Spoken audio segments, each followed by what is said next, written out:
When I was 17 years old, I came home from school expecting dinner on the table. Instead, I found an empty house. Every photo was gone. Every piece of furniture had disappeared. My parents, my brother, everyone had moved 2 states away without telling me. They left just one note on the kitchen counter. It read, "You'll figure it out." For the next 12 years, I fought hunger, homelessness, betrayal, and loneliness. I built an empire from absolutely nothing. Then, one ordinary Tuesday, my phone buzzed. It was my mother. Her message was only 6 words long. "Can we be a family again?" They thought I would forgive them. They had no idea. I had spent 12 years preparing for this moment. You know what's worse than losing your family? Realizing they chose to lose you. I was 17 years old when my entire life fit inside a worn-out school backpack. At 3:42 p.m., I stepped off the school bus expecting another ordinary Tuesday. I had no idea I was walking toward the moment that would split my life into 2 parts. Before the note, and after it. The first thing I noticed was the silence. Our house was never quiet. Mom always played country music while cooking dinner. Dad usually watched sports with the volume turned high enough for the neighbors to complain. My younger brother, Noah, practically lived with a video game controller in his hands, shouting at strangers online. But that afternoon, nothing. No music, no television, no laughter, not even the sound of the air conditioner. I unlocked the front door. The hinges creaked louder than ever. "Mom?" I called. No answer. "Dad?" Still nothing. "Noah?" Silence. A strange feeling settled in my stomach. I walked into the living room. My feet froze. Everything was gone. The couch, the television, the family photos, the rug, even the curtains had been taken down. Only dusty outlines on the walls proved anything had ever been there. I blinked several times. This couldn't be real. Maybe we'd been robbed. I ran into the kitchen. The refrigerator door stood open. Empty. The cabinets were bare. No plates, no glasses, no food. Only one sheet of folded paper sat neatly on the kitchen counter. My name was written across it. Ethan. My hands trembled as I unfolded it. Inside were only 4 words. "You'll figure it out." No signature, no explanation, no apology, just those 4 words. At first I laughed. It wasn't a happy laugh. It was the kind of laugh people make when reality refuses to make sense. This has to be a joke. I grabbed my phone and called Mom, straight to voicemail. I called Dad. His number had been disconnected. Noah, disconnected. Again. Nothing. I texted all 3 of them. "Where are you? What's going on? Please answer." The messages never delivered. That's when panic finally took over. I sprinted outside. Mrs. Jenkins, our elderly neighbor, was watering her flowers. She looked at me with an expression that made my heart sink. "Oh," she whispered. "So you're finally home." "What happened?" I asked. "Where's my family?" She slowly set the watering can down. "I thought they told you." "Told me what?" "They left yesterday." I stared at her. "They what?" "They packed everything into moving trucks." "No." "They said they were moving." "No." "They drove away this morning." "No." I could hear my own heartbeat pounding inside my ears. "They wouldn't leave without telling me." Mrs. Jenkins looked away. "They said." She hesitated. "They said you'd figure it out." Those words hit harder than a punch. "They actually said that?" She nodded slowly. "I asked where you were. They told me you already knew." My knees nearly gave out. "They lied." She reached for my shoulder. "I'm so sorry." I pulled away. "No. There has to be another explanation." "There isn't." I ran back inside, room after room. Maybe they'd forgotten something. Maybe this was temporary. Maybe. My bedroom door stood half open. Unlike the rest of the house, my room still had furniture. My bed, my desk, my clothes. Everything else in the house had disappeared. It looked less like they had forgotten me, and more like they had intentionally left me behind. I opened my closet. Most of my clothes remained untouched. They hadn't even bothered to pack them. I opened the dresser, still full. I checked under my mattress. The PKR 8,000 I had saved from my part-time grocery store job was gone. Every rupee. Even the jar of coins on my desk had disappeared. They hadn't forgotten me. They had taken my money. I sat on the floor, staring at the note until sunset. Every minute that passed made one thing painfully clear. No one was coming back. Around 8 p.m., hunger finally forced me to move. The refrigerator was empty. I searched every cabinet. Nothing. Then I remembered my backpack. Half a sandwich from lunch. I ate it in complete darkness while sitting on the kitchen floor. That half sandwich became my dinner, my breakfast, and almost my last meal for the next 2 days. As night fell, the empty house felt haunted. Every creak sounded like footsteps. Every shadow looked alive. I didn't sleep. I couldn't. I kept expecting to hear a car pull into the driveway, to hear Mom laugh, to hear Dad unlock the door, to hear Noah complain that I was sitting in his gaming chair. But morning came.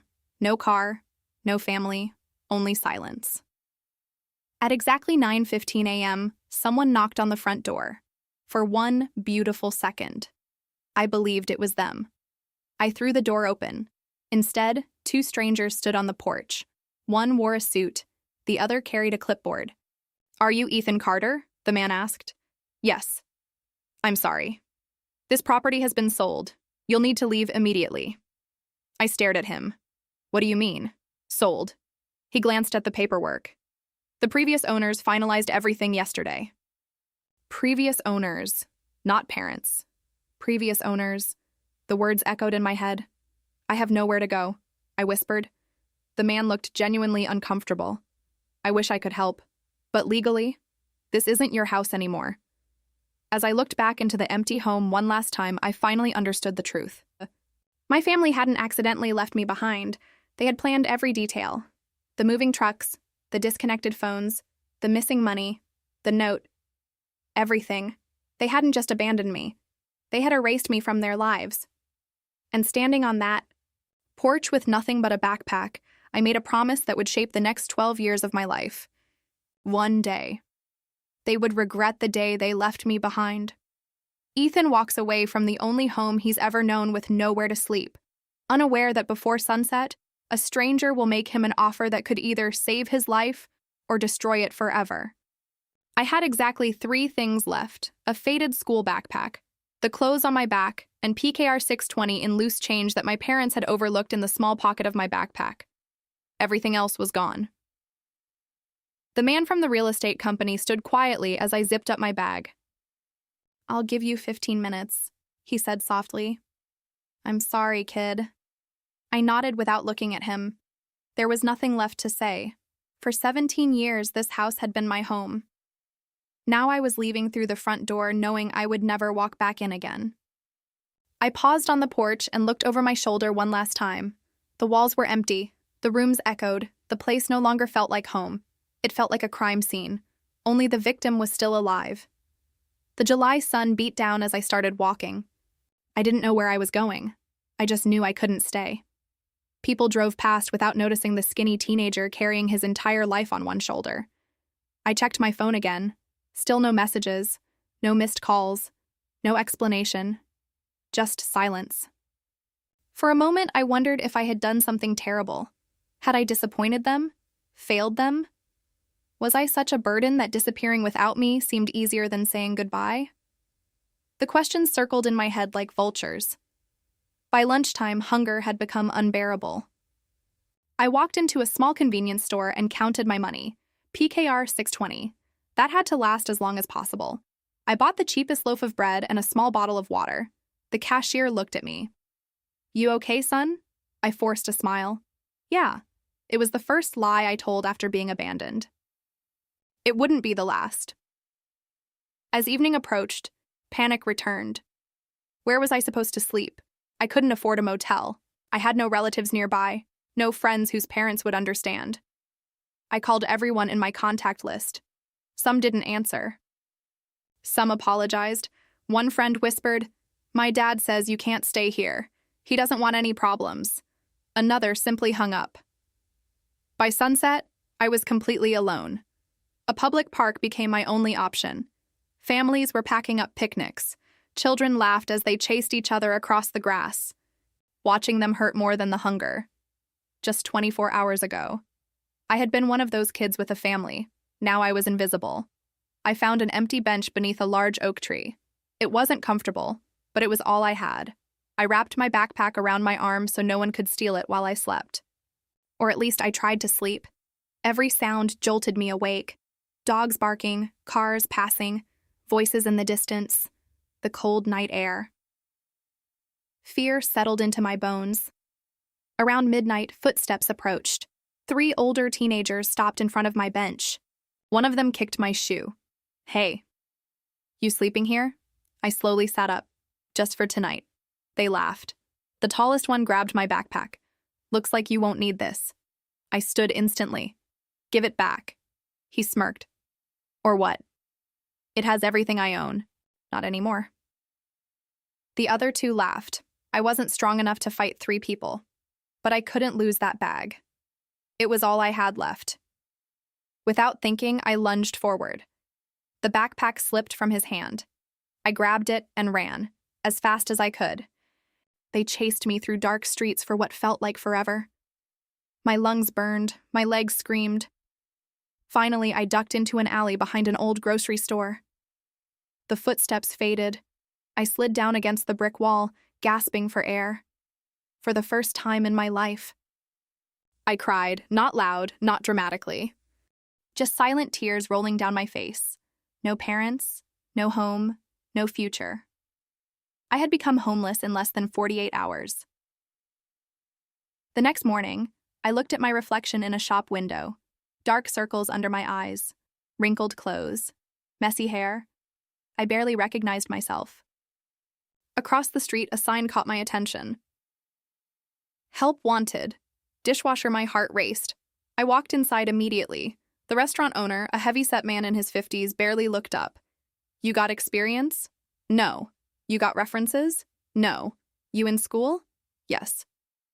He sighed. "I need someone who'll work hard." "I will."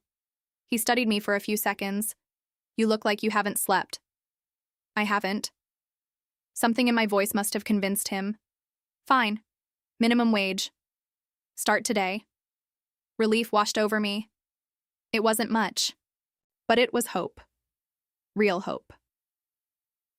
For the first time since my family abandoned me, someone had given me a chance instead of turning me away. I tied on the stained apron and walked into the kitchen. I had no idea that this tiny restaurant, and one customer who came in every Thursday at exactly 7 p.m, would change the course of my life forever. Ethan's first day at the restaurant brings him face to face with a quiet, elderly businessman who notices something extraordinary about the abandoned teenager and makes a decision that will change both of their lives forever. The restaurant kitchen was nothing like I imagined. Steam filled the air.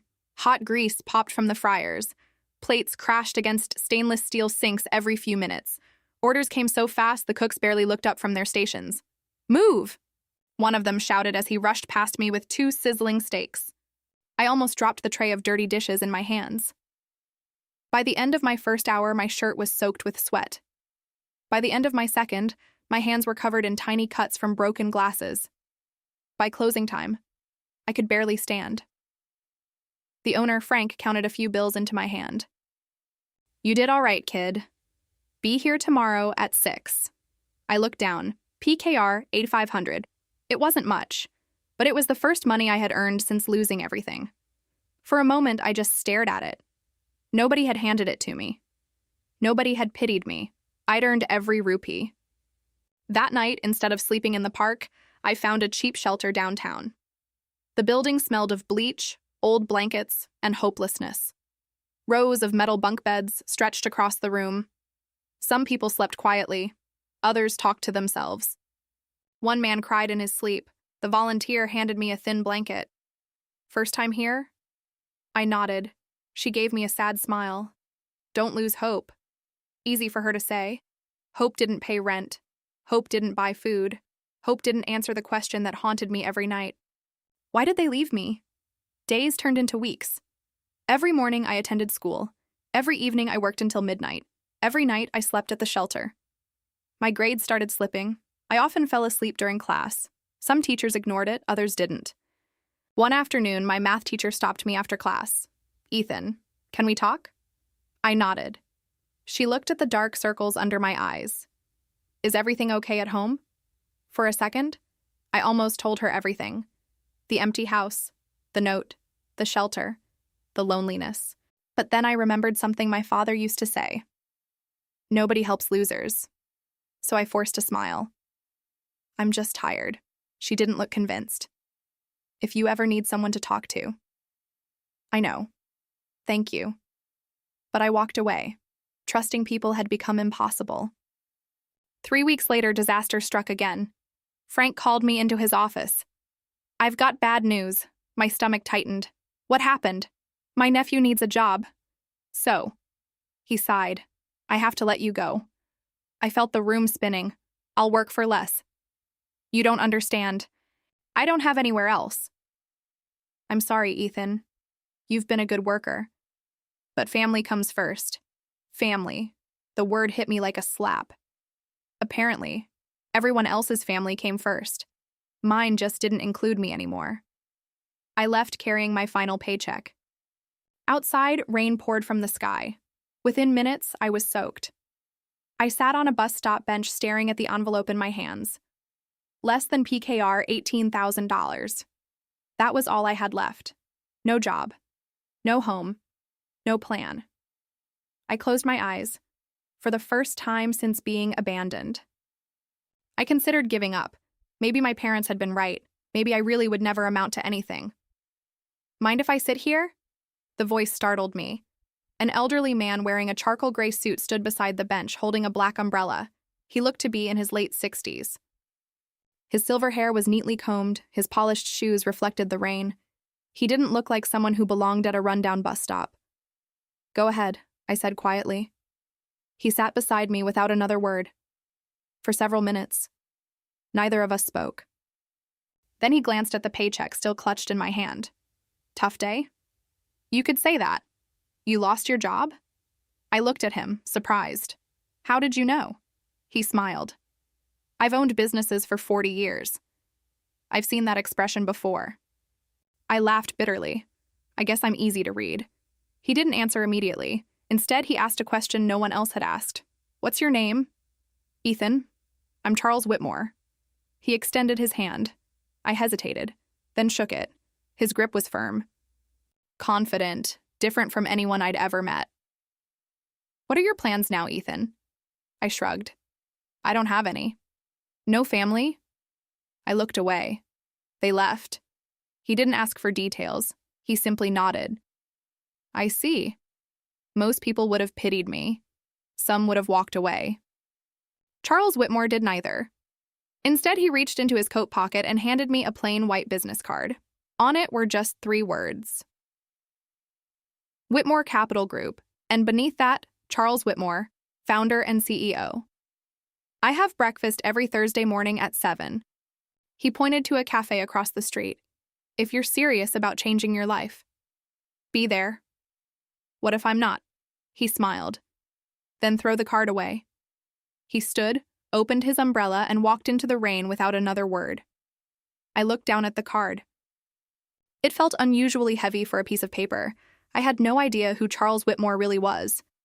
But something deep inside me whispered that this wasn't an ordinary encounter. It was the first turning point of my life. And 12 years later. The people who abandoned me would wish they'd never given me the chance to meet him. On Thursday morning, Ethan arrives at the cafe expecting a simple breakfast. But Charles Whitmore has been quietly investigating him, and the first thing he says changes Ethan's life forever. "I know what your family did to you, and I believe they made the biggest mistake of their lives." I almost didn't go. Thursday morning arrived cold and gray, and I stood outside the small cafe staring at the business card Charles Whitmore had given me. Part of me thought it was a joke. Why would the CEO of a successful investment company want breakfast with a homeless 17-year-old? I slipped the card back into my pocket. Maybe I should leave. Maybe I should save myself the embarrassment. Just as I turned around, I heard a familiar voice.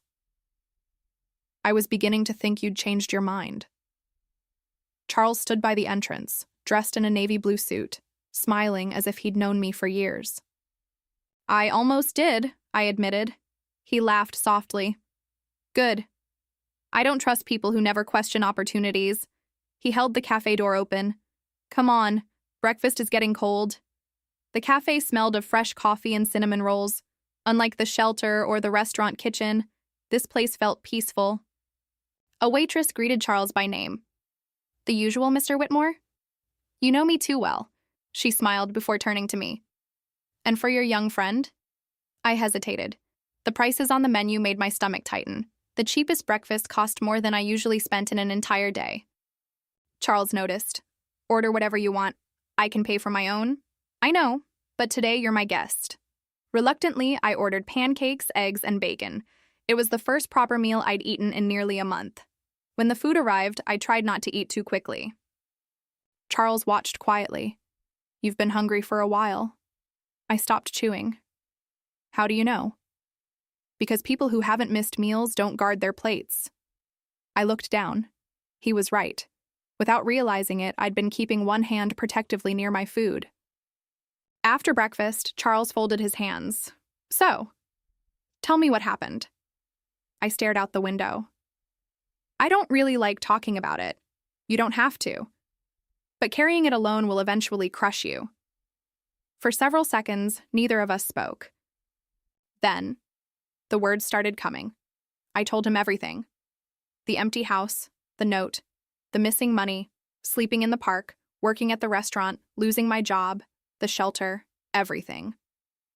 When I finished, I expected sympathy. Instead, Charles simply nodded. I hired someone to verify your story. I blinked. What? The day I met you. I've spent 40 years learning one lesson. Trust is earned through facts, not feelings. I had my assistant make a few phone calls. My heart raced. You investigated me? I did. And everything you told me is true. He slid a folder across the table. Inside were copies of public records, a property sale, moving permits, forwarding addresses, and one document that made my hands shake. My parents had sold our house 3 weeks before they abandoned me. They had planned everything, weeks in advance. The moving company, the sale, the disconnected phone numbers, even the date they would disappear. I wasn't forgotten. I was erased. I swallowed hard. I kept wondering if maybe they didn't mean it? Charles finished my sentence. I nodded. He closed the folder. Ethan, they meant it. The words hurt, but they also freed me. For the first time, I stopped searching for excuses on their behalf. Charles reached into his briefcase. I'd like to offer you something. He placed another envelope on the table. Inside was an application, Whitmore Leadership Foundation Scholarship Program. I created this program 20 years ago. Every year, I choose one young person who's willing to outwork everyone else. Not the smartest, not the richest, the hungriest. I looked at him. You want me? I don't want your past. I want your future. My throat tightened. No one's ever believed in me before. He smiled. Then they're all terrible judges of character. Over the next several weeks, my life slowly began to change.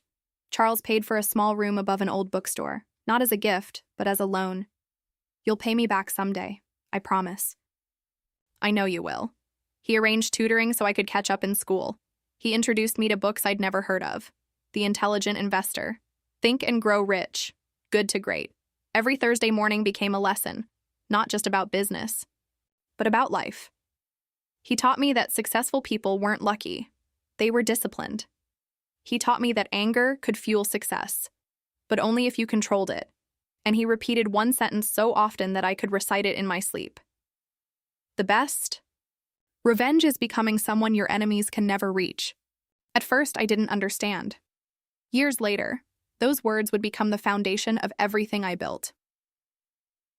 One rainy afternoon, nearly 6 months after we first met, Charles invited me to his office. The building towered over downtown like a monument to success. Marble floors, glass walls, people in expensive suits hurried through the lobby. I felt completely out of place, Charles noticed. "One day," he said quietly, "they'll look at you the same way you're looking at this building." I laughed. "That's impossible." He smiled. "No. The impossible part is that you'll build something even bigger." I thought he was encouraging me. I didn't realize. He genuinely believed it. Just before I left his office, his assistant rushed in carrying a newspaper. "Sir, you need to see this." Charles unfolded the paper. His expression darkened. He slowly handed it to me. On the front page, I saw a family photo. My family. Smiling. Standing in front of a beautiful new house in another state. The headline read, "Local family celebrates new beginning after relocation." There was no mention of me, no missing son, no abandoned teenager, according to the world. I had never existed. I stared at the photograph until my hands began to tremble. Charles placed a hand on my shoulder. "Remember this feeling, not because you should hate them, but because one day they'll be forced to remember the sun they tried to erase." That night, Ethan turns the newspaper over and notices a small detail everyone else missed: a company logo on his father's shirt. Charles recognizes it instantly and quietly says, "This changes everything. Your family's secret is much bigger than you realize." I couldn't take my eyes off the newspaper. There they were. My father stood proudly in front of a large 2-story house, wearing a tailored navy suit with a gold company logo stitched onto his jacket. My mother smiled as if she'd never cried a day in her life. My younger brother, Noah, looked taller, healthier, happier. They looked like the perfect family. The only problem? I wasn't in the picture. It was as if I had never existed. Charles took the newspaper from my trembling hands. His eyes narrowed the moment he saw the logo. "You recognize it?" I asked. He nodded slowly. "I know this company." He leaned back in his chair. "Very well." The logo belonged to Sterling Development Group, one of the fastest-growing real estate companies in the state. Charles had competed against them years earlier. "They don't hire just anyone," he said, "especially not someone with your father's background." I frowned. "What do you mean?" "When I investigated your family, I learned your father spent nearly 15 years working low-paying warehouse jobs. He had no college degree, no management experience, so how did he suddenly become an executive?" The question lingered in the room. I had never thought about it. Dad had always complained about money. He constantly reminded us how difficult life was. He said overtime barely paid the bills. He insisted we couldn't afford family vacations. Sometimes he even claimed we couldn't afford new shoes. Yet somehow, only weeks after abandoning me, they had purchased a beautiful home nearly 500 miles away. None of it made sense. Charles opened one of his desk drawers. "I've spent 2 days digging deeper." He handed me another folder. Inside were financial records, public property documents, and business filings. One page caught my attention immediately. Property purchase price, $1.2 million. I stared at the number. "They bought this?" Charles nodded. "In cash." My mouth went dry. "In cash?"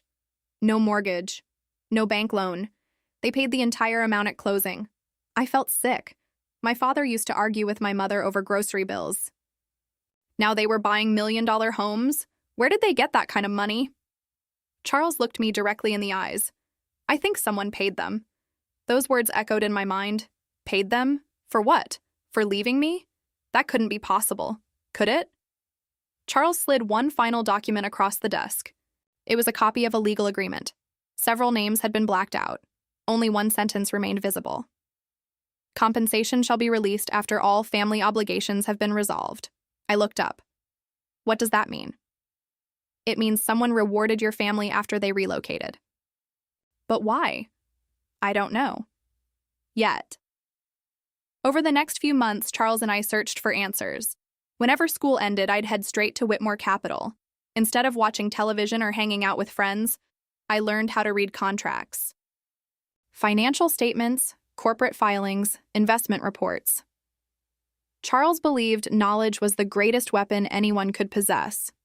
If you understand money, you understand people. At first, I thought he meant business. Years later, I realized he meant something much deeper. People always reveal themselves through the choices they make, especially when money is involved. One evening, while reviewing old family records, I found something strange. A birthday card from my grandmother.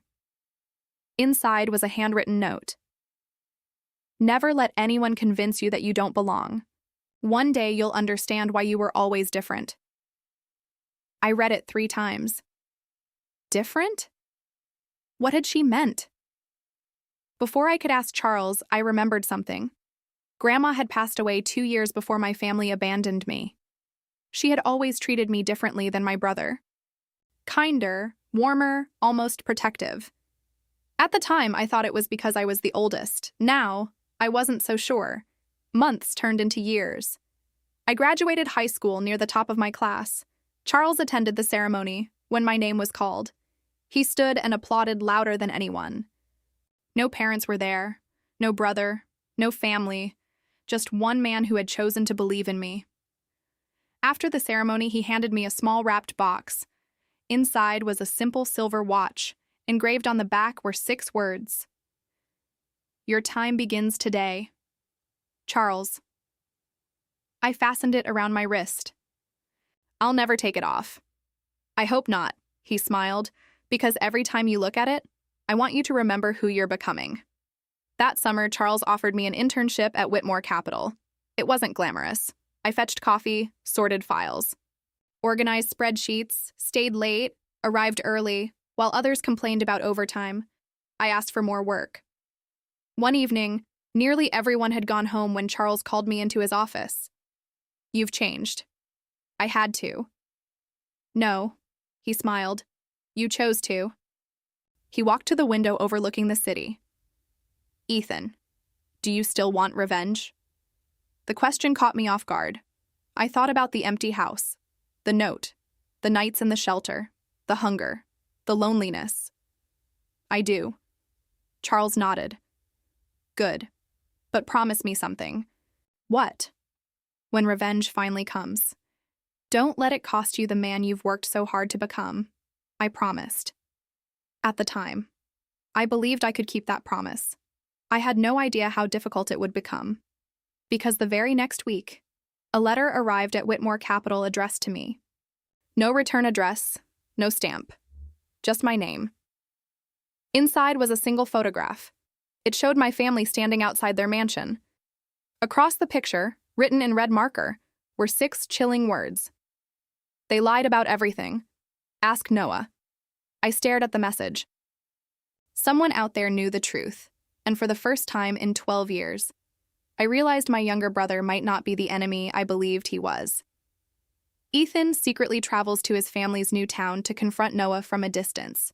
But what he witnesses outside Noah's workplace convinces him that his brother has been hiding a terrifying secret for years. For 3 nights, I couldn't sleep. The photograph stayed on my desk. Every time I looked at it, my eyes drifted to the message written across it. They lied about everything. Ask Noah. Who had sent it, why now, and why Noah? After 12 years of silence, I finally had a lead. I wasn't about to ignore it. Charles noticed the dark circles under my eyes. You're thinking about going. I have to. He leaned back in his chair. You want my advice? I nodded. Don't confront them. Observe them. People reveal more when they don't know they're being watched. It was classic Charles. Never react emotionally. Collect facts first. I booked a cheap motel 2 towns away from where my family now lived. It was the first trip I'd ever taken alone. As I drove into their neighborhood, my heart pounded so hard I could hear it. The streets were lined with luxury homes, perfect lawns, luxury cars. Everything looked like the kind of place my father used to call rich people's neighborhoods. Now, he lived there. I parked across the street from the house shown in the newspaper. Seeing it with my own eyes made my stomach twist. A black SUV sat in the driveway. Fresh flowers decorated the porch. Large windows overlooked the neighborhood. It looked like the home of a successful family, not people who once argued over grocery bills. I stayed inside my car for nearly 2 hours. Around 8:30 a.m., the front door opened.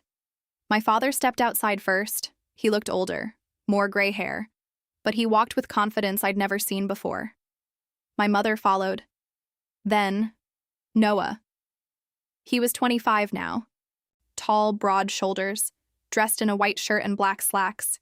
He climbed into a different car than our parents. Interesting. They didn't leave together. Charles would have noticed that too. I followed Noah from a safe distance. He drove across town and parked outside a modern office building.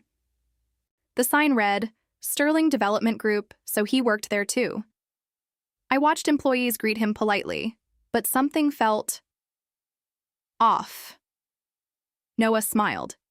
Yet the smile disappeared the moment he entered the building. It looked forced, like someone acting. For the next 3 days, I watched. Every morning, same routine. Every evening, same schedule. Except Friday, instead of driving home. Noah stopped at a small cemetery. He carried fresh white lilies. I waited until he disappeared among the rows of gravestones. Curiosity got the better of me. Keeping my distance, I followed. Then I froze. Noah wasn't standing beside our grandparents' graves. He was standing beside a grave I'd never seen before. The headstone simply read, Emily Carter, 2002, 2014 beloved sister. My breathing stopped. Sister? I didn't have a sister. At least I didn't think I did. Noah knelt quietly. I miss you, he whispered. I'm sorry. I'm trying to fix it. Tears rolled down his face. I had never seen my brother cry. Not even as a child. Something inside me shifted. This wasn't the arrogant younger brother I'd imagined for 12 years. This was someone carrying unbearable guilt. That evening, I returned to my motel and called Charles. There's a grave. A sister. He was silent. Charles? I found records. What records? There was a birth certificate. But it was sealed. You had a younger sister. My hands began to shake. What happened to her? I don't know. But your family erased every public record connected to her. I sat on the edge of the bed, unable to speak. First, they erased me. Now I learned they'd erased another child from history. How many lies had they built their lives upon? The following afternoon, I decided to take a risk. Noah stopped at a small coffee shop after work. I walked inside. He stood only a few feet away, older, different, but unmistakably my little brother. For a moment, I almost called his name. Instead, I sat 2 tables behind him. His phone rang. He answered immediately. No, he whispered. I'm not giving him the money. Money? I don't care what Dad says anymore. He lowered his voice. I've spent 12 years covering for both of you. I'm done. My pulse quickened. A long silence followed. Then Noah said something that changed everything. Ethan deserved the truth the day you abandoned him.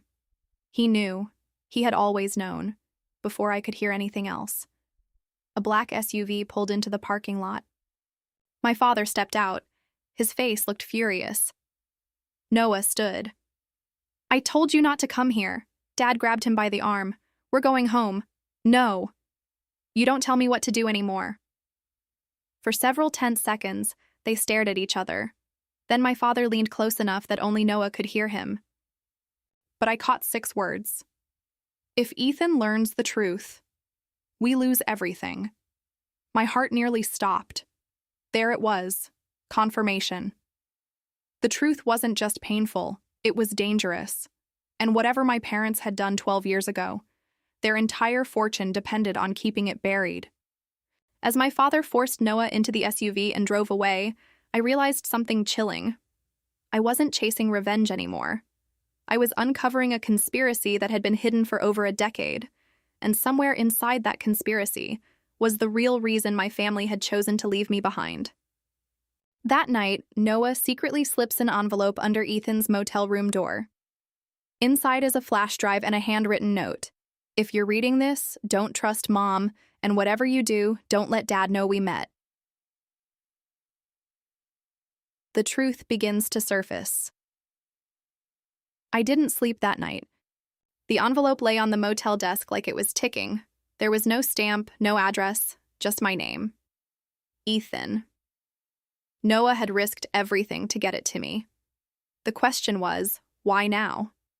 I locked the motel room door, closed every curtain, and slid the small flash drive into my laptop. Only one folder appeared. For Ethan. My hands trembled as I clicked it. Inside were dozens of scanned documents, bank transfers, emails, property contracts, insurance records. But one file stood out, a video. Recorded 12 years earlier. I pressed play. The screen flickered, the camera was shaky. Then I recognized the living room of our old house. My father stood near the fireplace shouting. My mother paced back and forth crying. Noah, only 13 at the time, was sitting silently on the couch. The date in the corner read, 3 days before they abandoned me. Dad slammed a folder onto the table.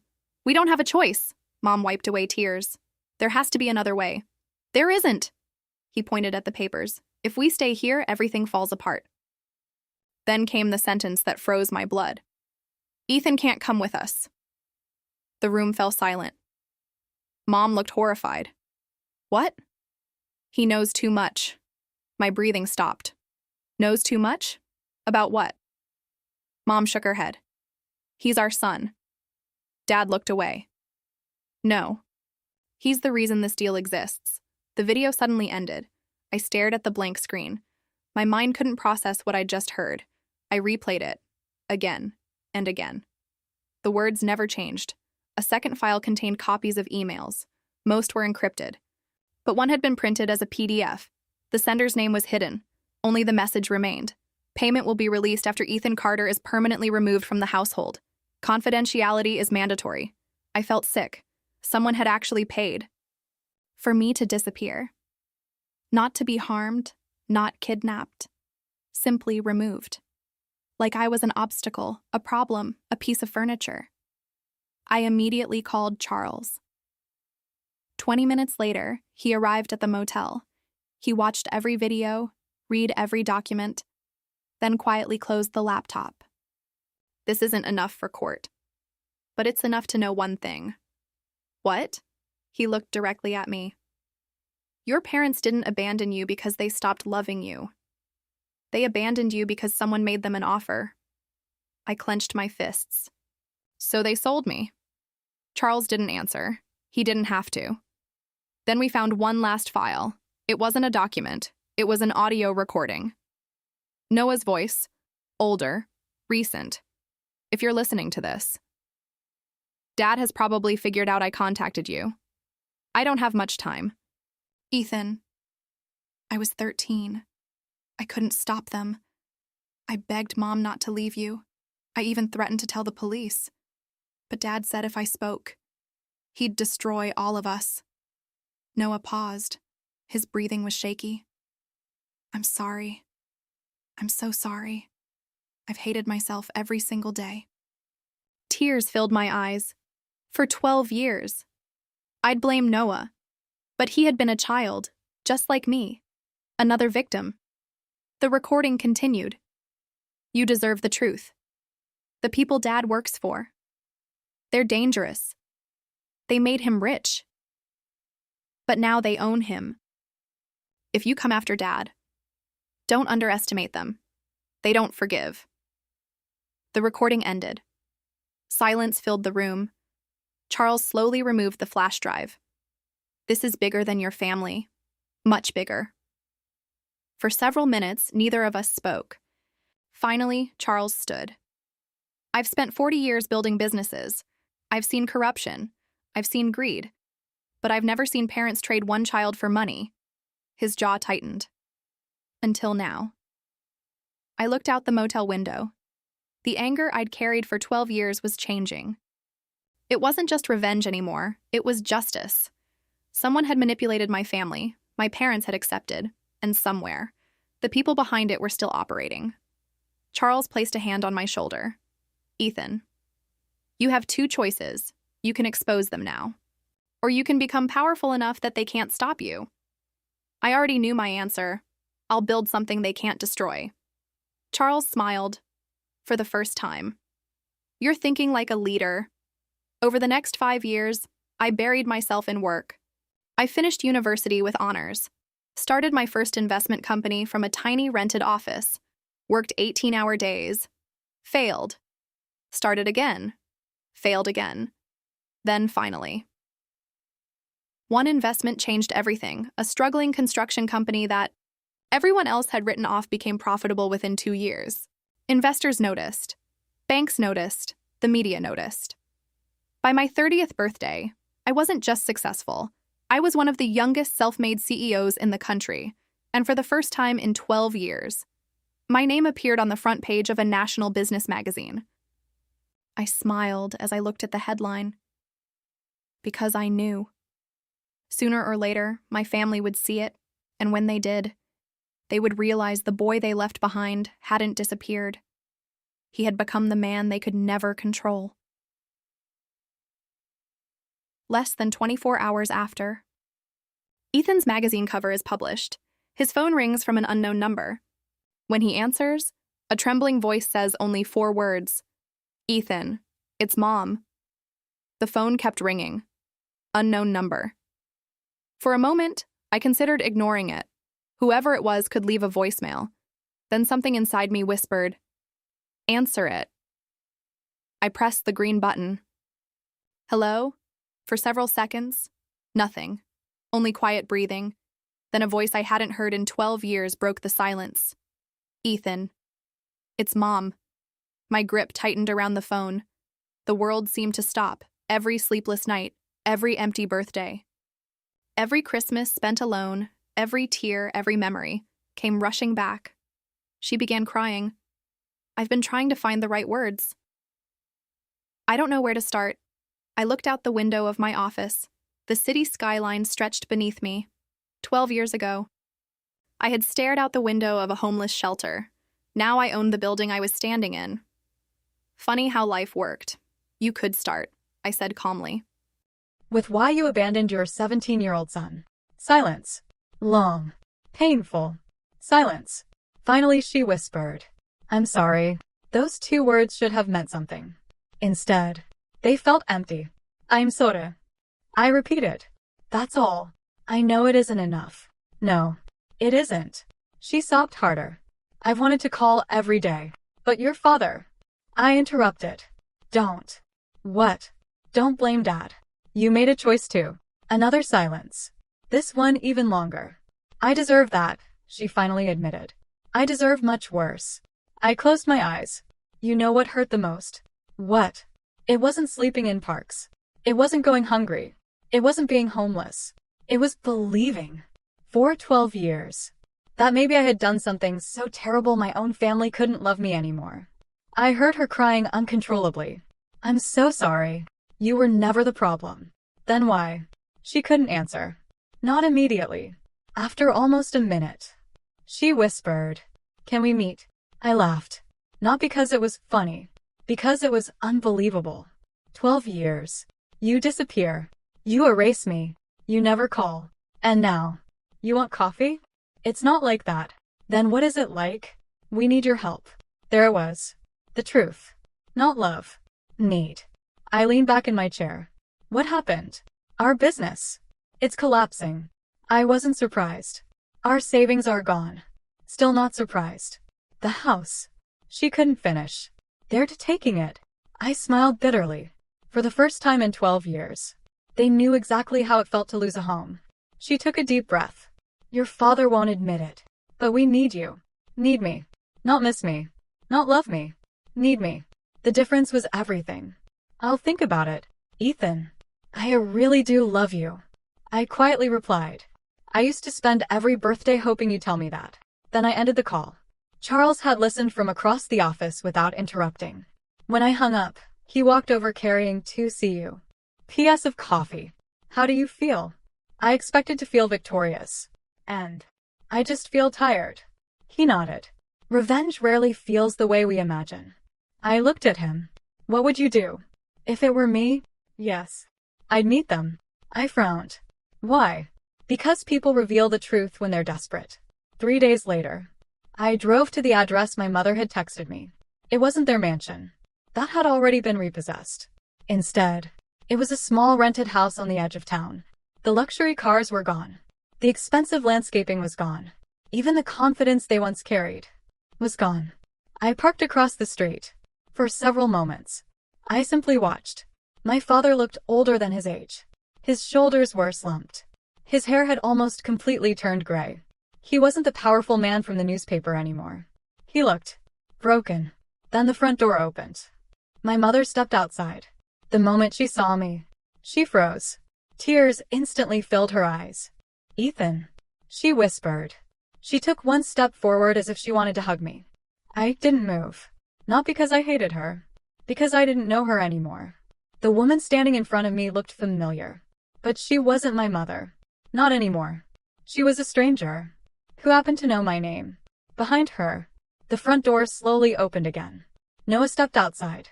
Our eyes met for the first time in 12 years. Neither of us spoke.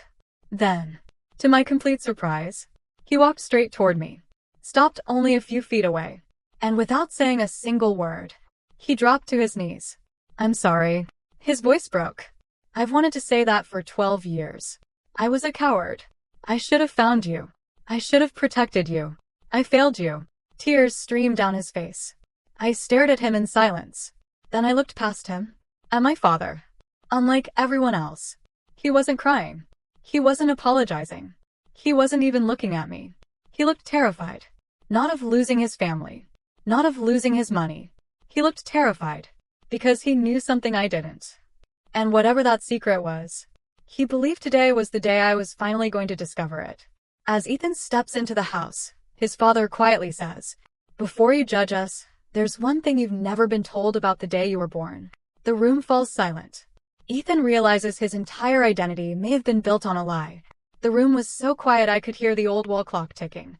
My father sat at the dining table, staring at his hands. For the first time in my life, he looked afraid. Not angry. Not proud. Afraid. He slowly looked up. "Before you judge us, you deserve to know something." I crossed my arms. "You've got 5 minutes." He took a deep breath. "The day you were born, everything changed." My mother quietly placed an old photo album on the table. Its leather cover was cracked with age. She opened the first page. There was a hospital picture. A young woman holding a newborn baby. It wasn't my mother. I frowned. "Who is she?" My mother's voice trembled. "Her name was Sarah. She was your biological mother." The room spun. "What? I don't understand." Dad closed his eyes.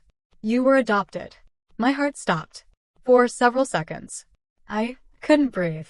"No. You're lying." "I wish I was." Mom slid a sealed envelope toward me. Inside were adoption papers. Every signature. Every date. Every official stamp. My name. Their names. Everything was real. I had spent 30 years believing I knew who I was. In less than 30 seconds, that identity disappeared. I looked at my mother. "So, I'm not your son?" She burst into tears. "You are. I raised you. I loved you. I still love you." I laughed bitterly. "You left me." She lowered her head. "I know. Charles had taught me to question everything. So I did. If I was adopted, why abandon me?" Dad looked away. "Because someone found out." "Who?" He hesitated, then quietly answered.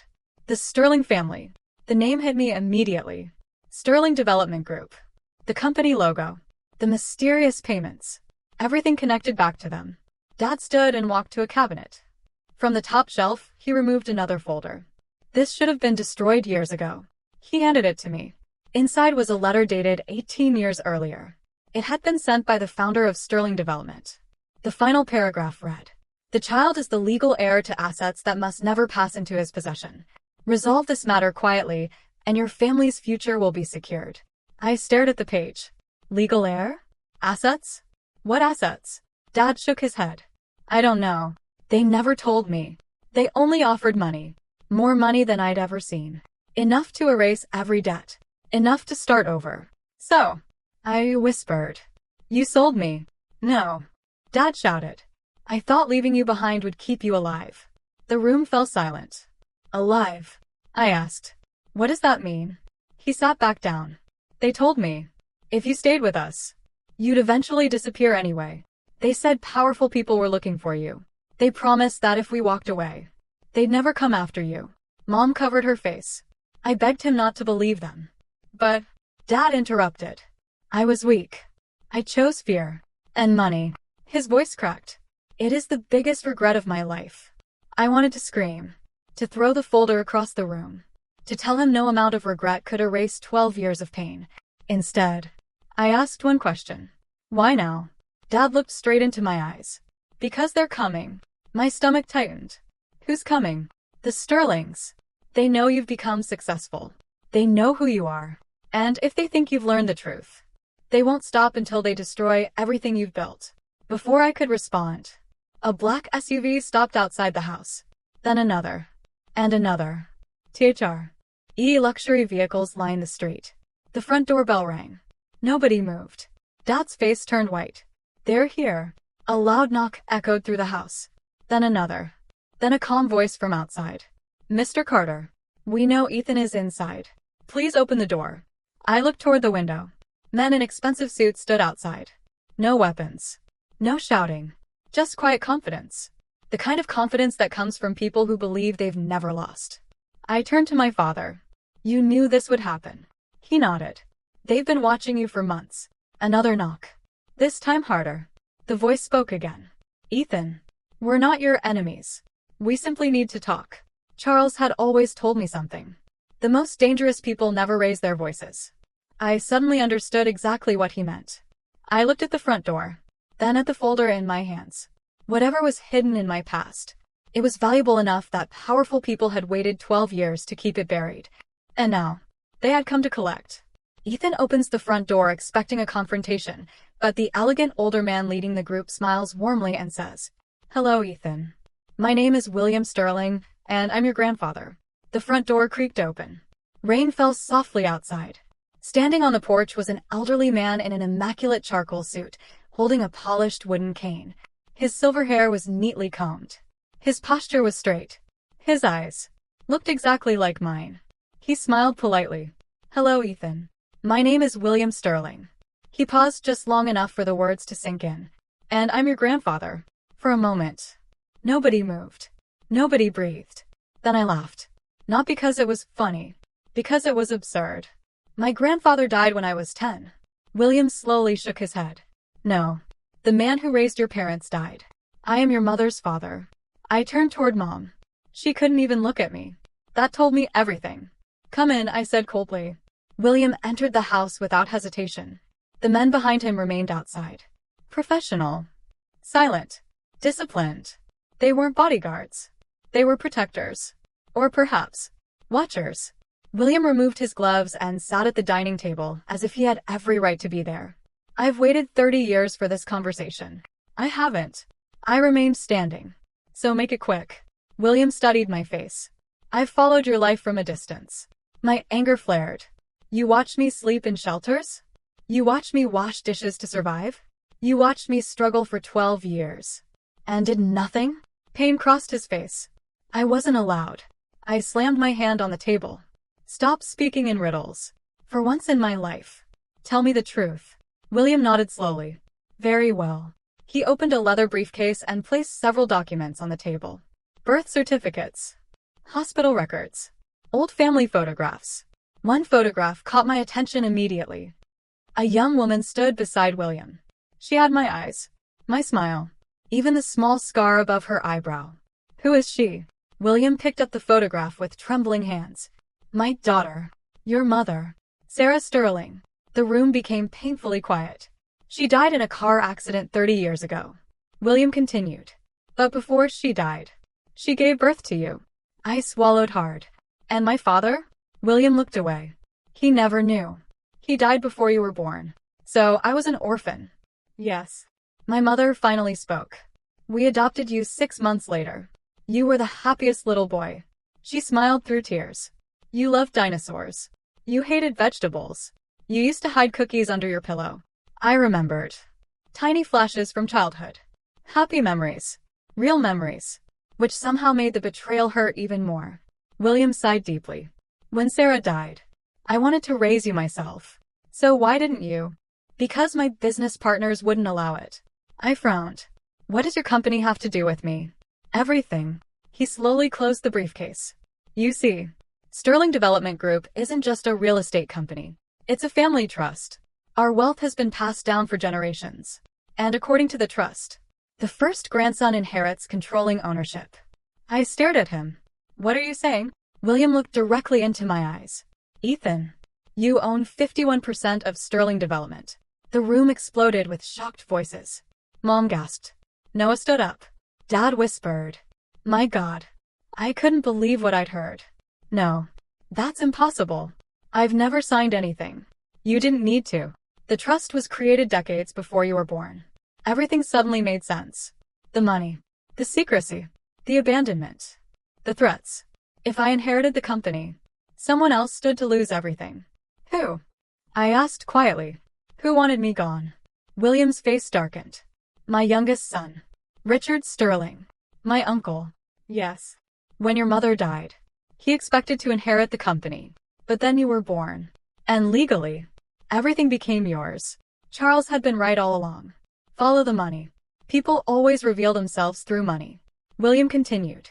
Richard couldn't legally change the trust. So instead, he convinced your adoptive father that abandoning you would protect your family. He promised wealth. He promised safety. And he lied.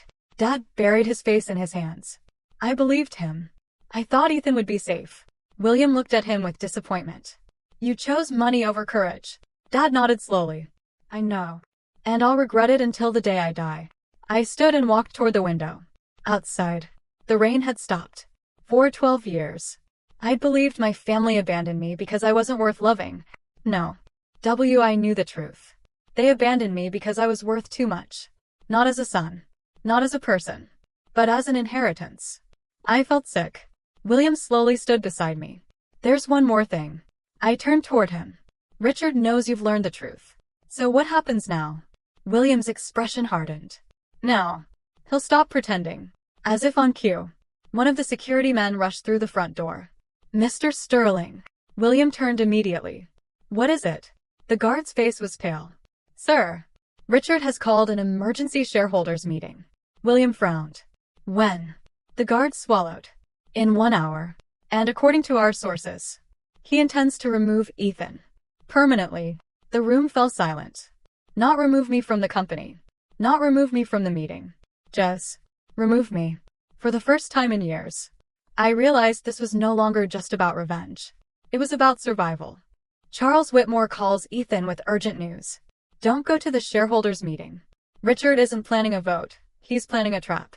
And I finally know who sent you that mysterious flash drive. My phone vibrated. Charles Whitmore. The moment I answered, his voice was sharper than I'd ever heard it. Ethan, listen carefully. Do not go to Sterling Tower. I wasn't planning to. Good. Because Richard isn't holding a shareholders meeting. It's a setup. I glanced toward William. He could hear Charles through the speaker. William's face turned pale. How do you know? I asked. Charles answered immediately. Because I have someone inside Sterling. The room fell silent.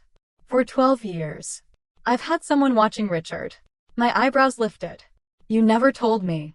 I couldn't. The fewer people who knew, the safer they were. Charles continued. The flash drive. You asked who sent it.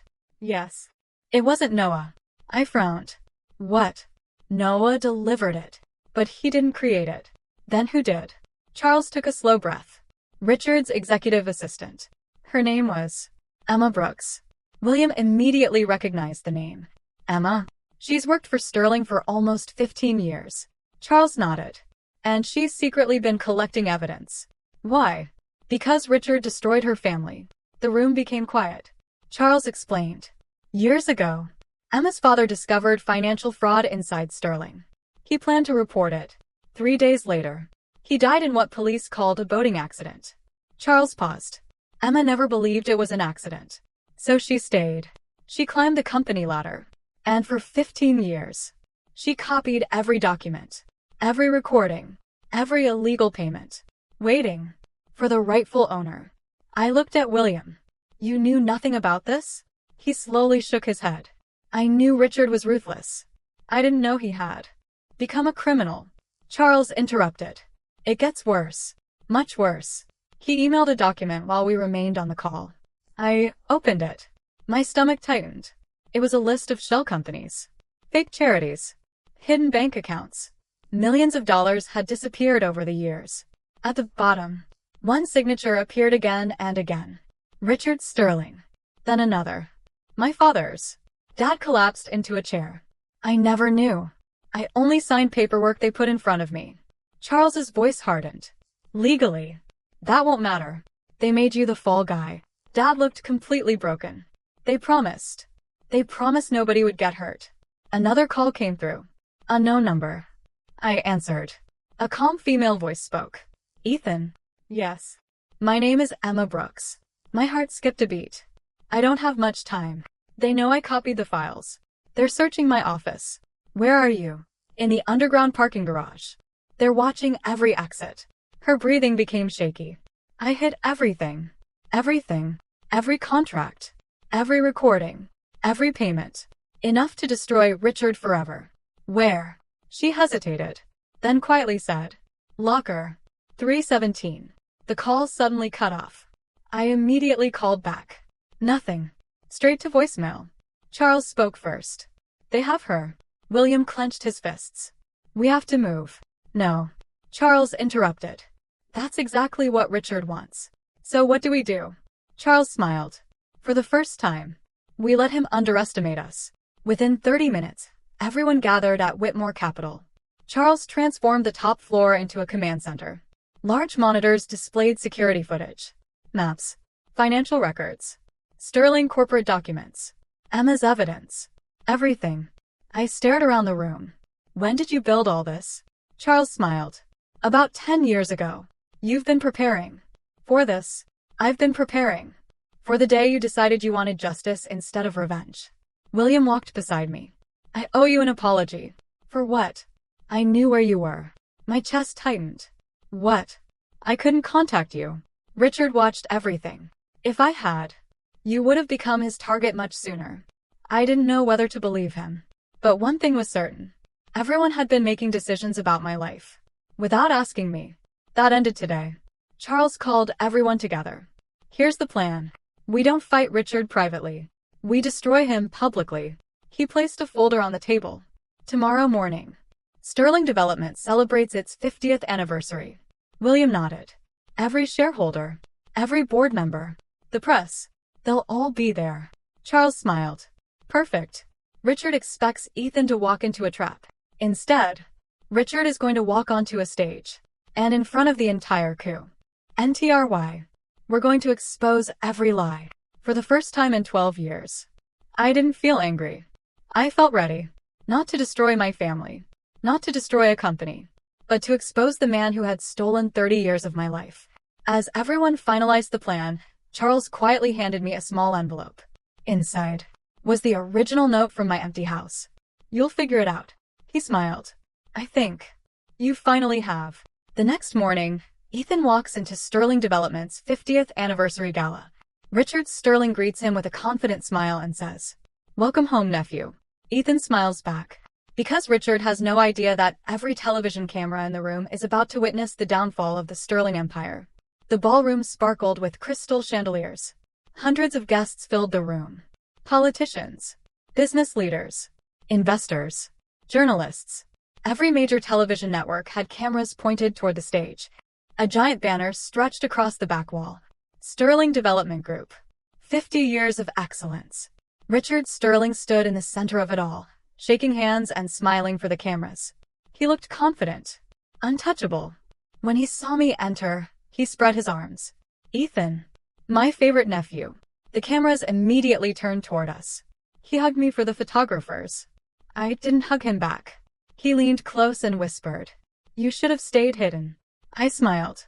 You first. The ceremony began.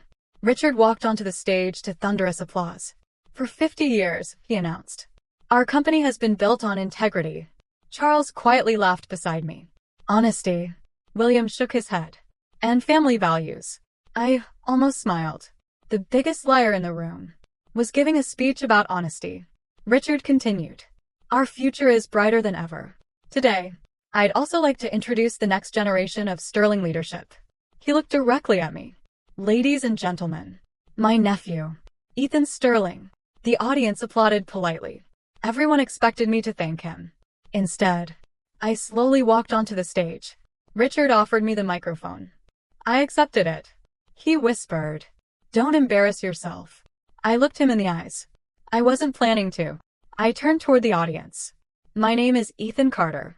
Or, as some of you have recently discovered, Ethan Sterling. I've been invited here today to celebrate family. I paused. So let's talk about family. The room became completely silent. I reached into my jacket pocket. Slowly, I removed an old, folded piece of paper. The same note I'd found in the empty house 12 years earlier. I held it up for everyone to see. 12 years ago, my parents left me behind. This was the only explanation. The giant screen behind us displayed the note. You'll figure it out. Gasps spread through the audience. Richard's smile disappeared. I looked toward the control booth. Charles nodded. A video began playing on the massive screen. The recording Noah had secretly saved. My father shouting. My mother crying. Richard's name mentioned repeatedly. Then the sentence echoed through the ballroom. Payment will be released after Ethan Carter is permanently removed from the household. The audience erupted. People began whispering. Journalists immediately started typing on their phones. Television cameras zoomed in on Richard. No. Richard shouted. That video is fake. Charles calmly walked onto the stage. So are these fake? He handed folders to reporters. Inside were copies of financial records, hidden accounts, illegal transfers, bribery payments, Emma Brooks evidence. Everything. Richard lunged toward Charles. Security stepped between them. William slowly walked onto the stage. His voice carried through the ballroom. As founder of the Sterling Family Trust, I officially recognize Ethan Sterling as the lawful majority owner of Sterling Development Group. The audience exploded into applause. Richard's face turned white. You can't do this. William replied calmly. I already have. Richard turned toward the exits. He was trying to run. Before he reached the doors, federal investigators entered the ballroom. The lead agent unfolded a document. Richard Sterling, you are under arrest for fraud, money laundering, corporate conspiracy, and obstruction of justice. Handcuffs clicked around Richard's wrists. He looked at me with pure hatred. This isn't over. I walked closer. No. It ended. The day you convinced my family to abandon me. For the first time, Richard had nothing to say. He lowered his head. The cameras captured everything. By evening, every major news channel carried the same headline. Sterling Empire collapses after decades of fraud. The company's stock temporarily halted trading. Board members resigned. Executives were questioned. Within hours, the empire Richard had spent 30 years stealing collapsed. Later that night, I stood alone in the empty ballroom. Charles joined me. You won. I looked around. It doesn't feel like winning. He smiled. That's because revenge ends quickly. What lasts is what you build afterward. I nodded slowly. For the first time, I finally understood. This story had never been about destroying Richard. It had been about refusing to let him destroy me. As I turned to leave, Noah walked into the ballroom carrying a small wooden box. I found this in Dad's attic. He handed it to me. Inside was a sealed letter. The handwriting on the envelope was unfamiliar. Across the front were 6 words that made my heart race. To Ethan, open only after the truth is known. I looked at Noah. Who wrote it? He swallowed. We T. and K. Your biological mother. Ethan breaks the old wax seal and begins reading the final letter from the mother he never knew, and within the first line, he realizes that everything William Sterling told him was only half the truth. The final secret is about to change his life forever. My hands trembled as I broke the old wax seal. The paper inside had yellowed with age. It smelled faintly of old books and lavender. At the top, written in elegant handwriting, were 5 words. My dearest son, Ethan. I swallowed hard. This was the first time in my life I had seen my biological mother's handwriting.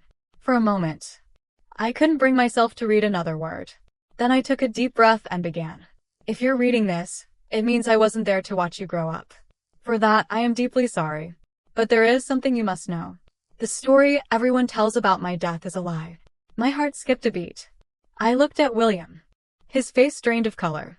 What does this mean? He whispered. I've never seen that letter before. I returned to reading. If anyone tells you I died in a simple car accident, do not believe them.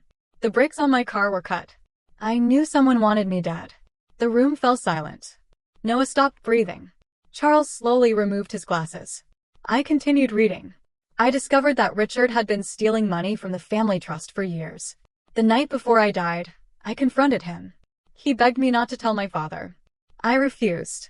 The next morning, my car crashed. My chest tightened. William lowered his head into his hands. My God, he whispered. I protected the wrong son. The next paragraph made my hands shake. If Richard succeeds, he will eventually come for my child. He doesn't fear me. He fears what Ethan legally represents. Never let him control your future. I looked at Charles. He nodded. She knew. She knew exactly what Richard was capable of. The letter continued. William will probably blame himself. Tell him this was never his fault. William quietly wiped tears from his face. I failed both of you. No, Charles said softly. Richard did. Then came the final page. It contained one sentence that changed everything. Real wealth isn't the company. It's the people who choose you when they don't have to. I stopped reading. My eyes slowly moved around the room. William, the man who had spent years searching for me. Charles, who had rescued a homeless 17-year-old with nothing to offer. Noah, who had risked everything to tell me the truth. Even my adoptive mother, broken by guilt. For the first time, I understood. Family wasn't defined by blood. It was defined by sacrifice. I carefully folded the letter and slipped it back into the envelope. I spent 12 years believing revenge would heal me. I looked toward my adoptive parents. It didn't. It only kept the wound open. Dad slowly stood. I don't deserve forgiveness. No, you don't. He lowered his head. But, I continued. I also refuse to spend the rest of my life hating you. The room became silent. I'm not forgiving what you did. I'm choosing not to let it control who I become. Tears rolled down Mom's face. She nodded. I understand. Several weeks later, Richard Sterling stood before a judge. Emma Brooks testified. Charles testified. William testified. Even my father admitted everything he had done. Richard was found guilty on every major charge. As he was led away in handcuffs, he looked at me one last time. You think you've won? I calmly replied. No. I simply refuse to lose. He said nothing else. The Sterling Trust officially transferred control to me. Reporters expected dramatic changes. Instead, my first decision surprised everyone. I announced that a large portion of the company's annual profits would fund scholarships, shelters, and business programs for abandoned teenagers. At the press conference, one reporter asked, "Why focus on abandoned children?" I smiled. Because one of them once needed someone to believe in him. Charles, standing in the back of the room, quietly smiled. A year later, the old shelter where I'd once slept reopened after a complete renovation. It now bore a simple sign above the entrance. The Sarah Sterling Hope Center. Named after the mother I never had the chance to know. Every room reminded me that pain didn't have to define a person. Sometimes, it could become the reason someone else survived. One afternoon, as I walked through the halls, a frightened 17-year-old boy sat alone in the lobby with a backpack at his feet. His eyes looked exactly like mine had 12 years earlier. I sat beside him. He looked at the floor and whispered, "I don't know what to do." I smiled gently. "Ido." Then I reached into my wallet and handed him a business card. Not one from Whitmore Capital. One with my own name on it. Just as Charles had once done for me. Months later, Ethan receives an unexpected invitation to a small family dinner. His adoptive parents and Noah are waiting. It will be the first time they have all sat at the same table in 13 years, and Ethan must decide whether some relationships can ever truly be rebuilt. The invitation arrived on a quiet Sunday morning. There was no expensive envelope. No lawyer. No company logo. Just a simple handwritten note. Dinner. Sunday. 6 p.m. No business. No lawyers. Just us. Please. Mom. I read it twice. then folded it and slipped it into my pocket. Charles noticed. You've already decided. Have I? He smiled. You wouldn't have kept the note if you hadn't. At exactly 6 o'clock, I pulled into the driveway of the small rented house. It looked nothing like the mansion they'd once lived in. The paint was peeling. The fence leaned to one side. A child's bicycle from a neighbor lay in the yard next door. It was ordinary. Ironically, it reminded me more of my childhood than their luxury home ever had. I walked to the front door. Before I could knock, it opened. Mom stood there. She looked nervous. Older. Smaller somehow. Thank you for coming. I nodded politely. You're welcome. For the first time, we greeted each other like strangers. Inside, the dining table was already set. 4 plates. 4 glasses. A simple homemade meal. Roast chicken. Mashed potatoes. Fresh bread. Exactly what Mom used to cook every Sunday. For one brief second, I was 17 again. Then reality returned. Dad stood as I entered. He didn't try to shake my hand. He didn't try to hug me. I don't expect forgiveness, he said quietly. I just wanted to thank you. For what? For telling the truth. I looked at him. The truth destroyed your life. He nodded. It also gave me a chance to stop lying. Noah walked in from the kitchen carrying dessert. When he saw me, he smiled awkwardly. I actually made this. You cook now? He laughed. I had to learn. Turns out frozen pizza isn't a balanced diet. For the first time in years, we both laughed. It wasn't a big moment. It wasn't dramatic. But it was real. Dinner was quiet. No one mentioned Richard. No one mentioned money. Instead, Mom talked about gardening. Dad admitted he'd started volunteering at a local community center. Noah spoke about finishing his engineering degree. Normal conversations. The kind families have every day. The kind we'd lost for 12 years. Halfway through dinner, Dad cleared his throat. I have something. He disappeared into the bedroom. When he returned, he carried a small wooden box. He placed it in front of me. I've kept this since you were little. Inside were dozens of childhood memories. My first baseball glove. School report cards. Drawings I'd made in elementary school. Even the tiny plastic dinosaur I'd carried everywhere as a child. I picked it up and smiled. I remember this. Mom laughed through tears. You refused to sleep without it. I hadn't thought about that toy in over 20 years. Yet somehow, holding it made me remember the happy parts of childhood. The parts that existed before greed destroyed everything. Dad looked directly at me. I know I can never undo what I did. No, you can't. I know. He reached into his pocket, then placed something beside the dinosaur. 4 folded pieces of paper. I recognized them instantly. The property deeds. The last investment still legally belonging to him. I've signed everything over. I pushed them back. I don't want them. He looked confused. They're yours. No, they're not.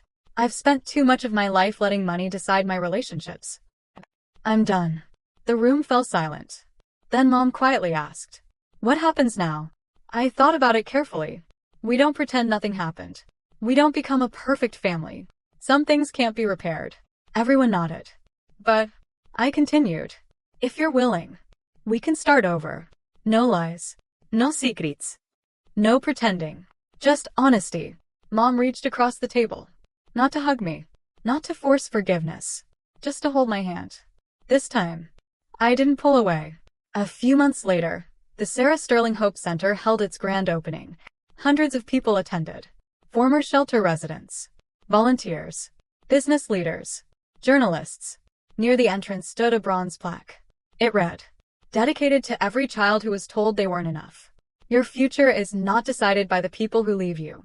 It is built by the people who believe in you and by the person you choose to become. Charles stood beside me, reading the inscription. You wrote that? I did. He smiled proudly. It's better than anything I ever taught you. I shook my head. No. I learned it from you. As the ceremony ended, a teenager approached me. He looked scared. He carried an old backpack. Almost exactly like the one I'd carried 12 years earlier. Mr. Sterling? Yes. I heard your story. I don't think anyone will ever believe in me. I smiled, then reached into my pocket. I handed him a simple business card. Exactly as Charles had done for me all those years ago. I already do. The boy stared at the card. His eyes filled with tears. And in that moment, I realized something. The greatest revenge had never been watching my enemies fall. It was becoming the person I once desperately needed. That evening, after everyone leaves, Charles quietly hands Ethan a sealed envelope. Inside is a single sheet of paper. At the top, it reads, Whitmore Capital, Chairman Succession Documents. Charles smiles and says, There's one last thing I need to ask you before I retire. The story concludes in chapter 15 with an emotional, satisfying ending that ties together Ethan's journey, Charles's legacy, and the ultimate message of forgiveness, justice, and choosing your own future. The envelope felt heavier than it should have. Across the front, in Charles Whitmore's neat handwriting, were 4 simple words. Chairman's Succession Documents. I looked up. Charles stood by the window overlooking the city he had helped build. For the first time since I'd met him. He looked old. Not weak. Just tired. You've been planning this. He smiled. For longer than you realize. I built Whitmore Capital 45 years ago. It gave me success. It gave me respect. But it never gave me a son. He turned toward me. Then one rainy afternoon, a stubborn 17-year-old refused to let 3 bullies steal his backpack. I laughed. You remember that? I remember everything. Char. Les walked closer. I didn't save you that day, Ethan. You saved yourself. I simply opened a door. He handed me the documents. I want you to become chairman of Whitmore Capital. I stared at him. I can't replace you. I don't want you to. I want you to become someone even better. Tears filled my eyes. For 12 years, I had searched for approval from people who abandoned me. Now, the man I admired most was asking me to carry his life's work. I don't know if I'm ready. Charles smiled. Neither was I. That's how I know you are. 3 months later, the board unanimously elected me as the new chairman of Whitmore Capital. The newspapers called it one of the biggest leadership transitions in decades. But the headlines didn't matter. What mattered was the man sitting proudly in the front row. Charles Whitmore, applauding louder than anyone else. After the ceremony, I asked him a question I'd wanted to ask for years. Why me? He looked surprised. You still don't know? I shook my head. He smiled. Because the first day I met you, you had every reason to become bitter. You had every reason to blame the world. You had every reason to give up. But instead, you asked for work. People can teach skills. They can't teach character. A year passed. Then another. The Sarah Sterling Hope Center expanded into 3 cities. Thousands of teenagers found shelter. Scholarships. Mentors. Seconde chance. Every new center had the same words engraved at the entrance. You are not defined by who abandoned you.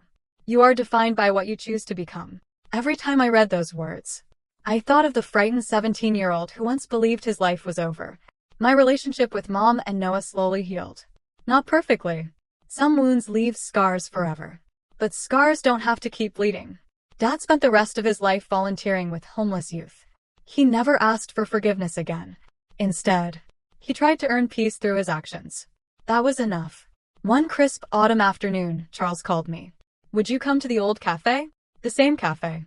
The same corner table. Where everything had begun. When I arrived, he was already there. 2 cups of coffee waited on the table. Just like 12 years earlier. He smiled. I ordered your favorite. I laughed. You actually remembered. I remember everything.